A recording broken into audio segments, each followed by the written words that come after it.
Estamos de volta com a nossa convidada de hoje, a contadora de histórias, Aline Cantia. Bom, Aline, eu fiz um curso com a Gislaine Matos, você fez também.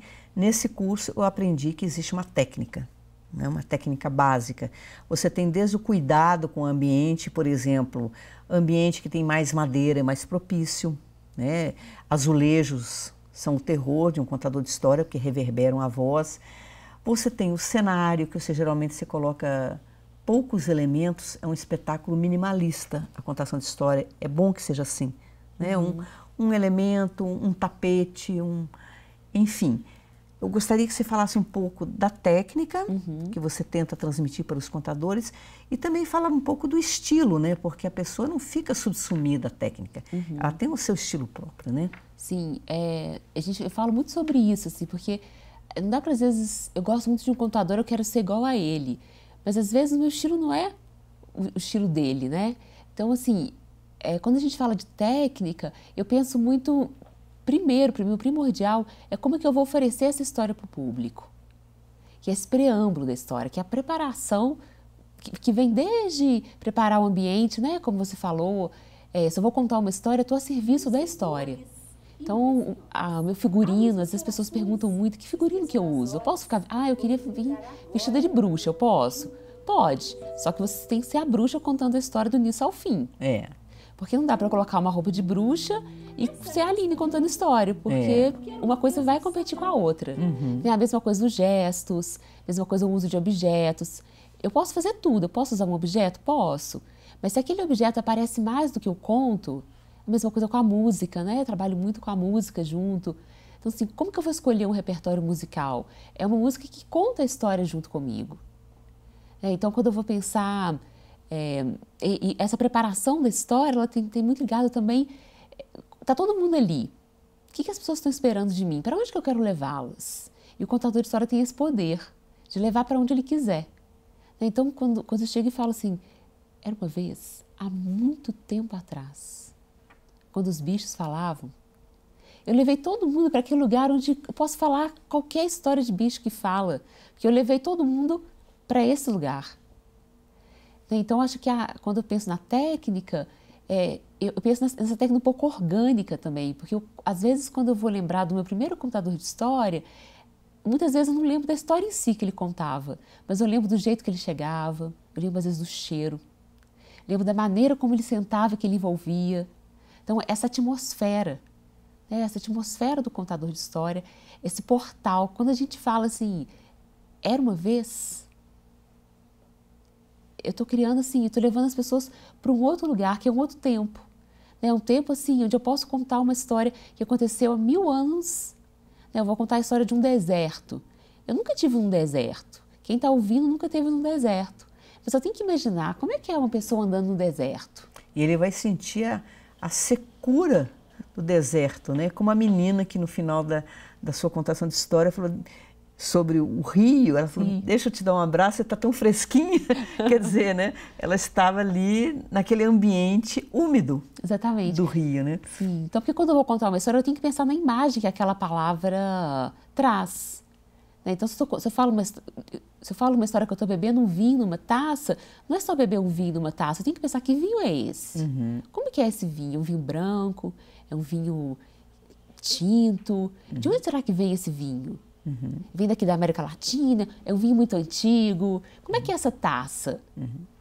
Agora, uma coisa também que a Gislaine falava, que até me emocionou muito a aula que ela falou isso, teve um momento que ela perguntou para todos os alunos, né, entre eles eu estava lá, ela perguntou assim, o que você pretende levar para o mundo com a sua história?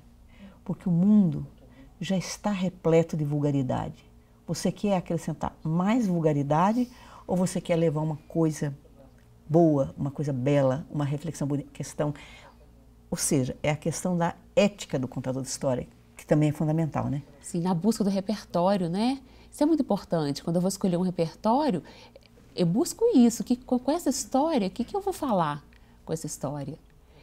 Quando eu comecei a contar história, às vezes eu trabalhava muito para editoras. Eu tinha uma dificuldade, porque às vezes eu tinha que ler um livro e eu falava, mas eu não quero levar isso. Então, assim, acho que essa escolha mesmo, da maneira como eu conto história, algumas histórias autorais, algumas histórias que eu busco, que eu vou lá na fonte para ouvir, tem muito a ver com isso. O que eu quero levar para esse contador de história? Então, quando eu estou ali como presença, que as pessoas silenciam, olha a minha responsabilidade. É muita responsabilidade, né?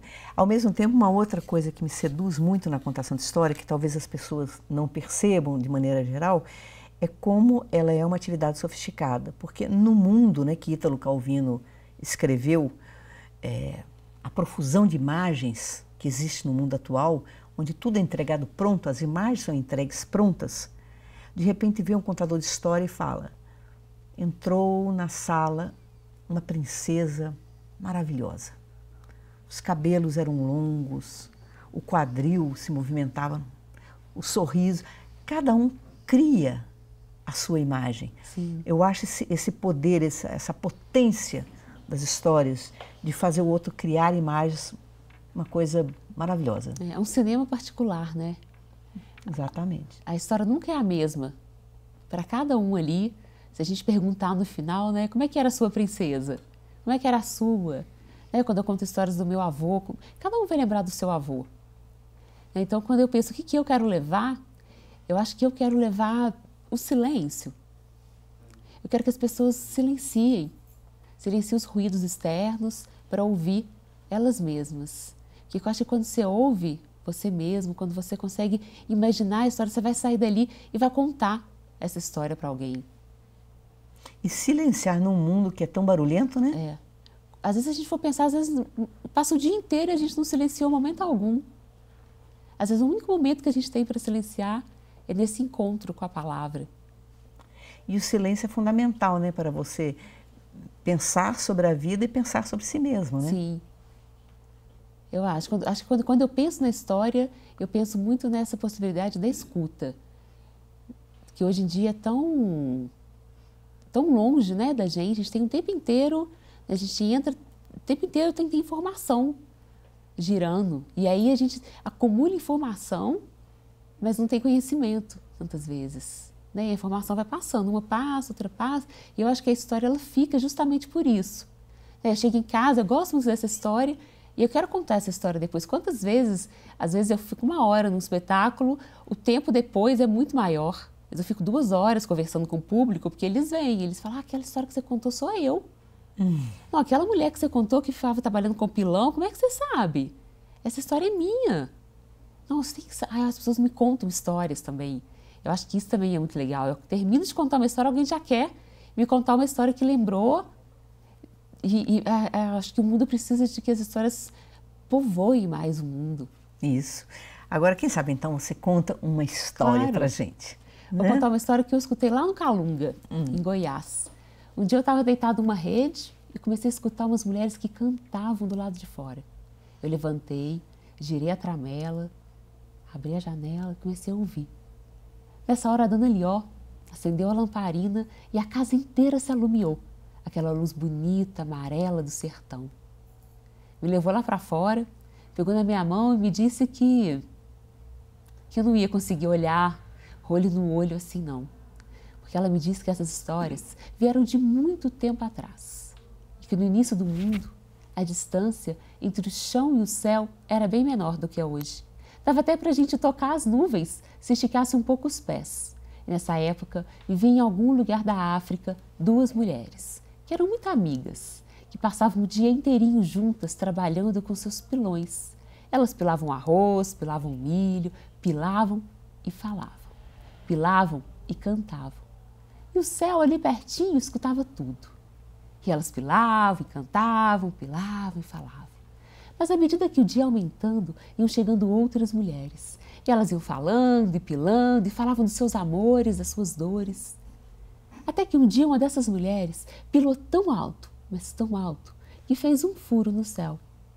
O céu reclamou, mas não adiantou nada. Elas continuaram. Um assunto emendava no outro, e elas foram pilando e falando, e foram fazendo vários furos naquele céu. E o céu começou a se afastar da terra.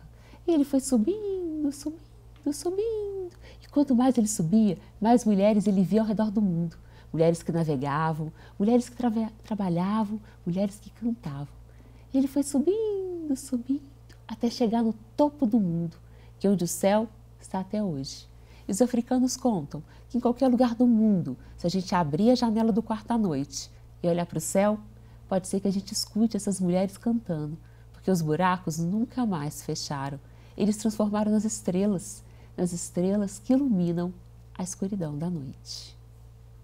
Ah, que lindo, é um conto africano, então. É um conto africano. Muito bonito. Muito obrigada por Obrigada você ter vindo. Obrigada a você.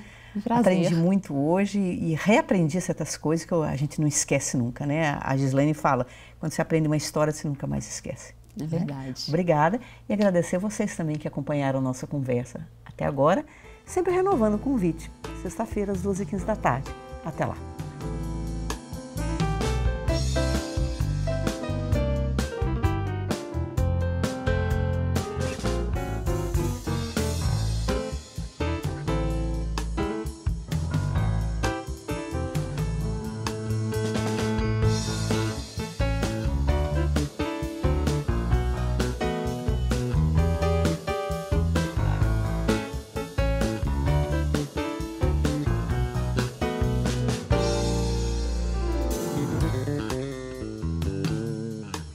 Thank you.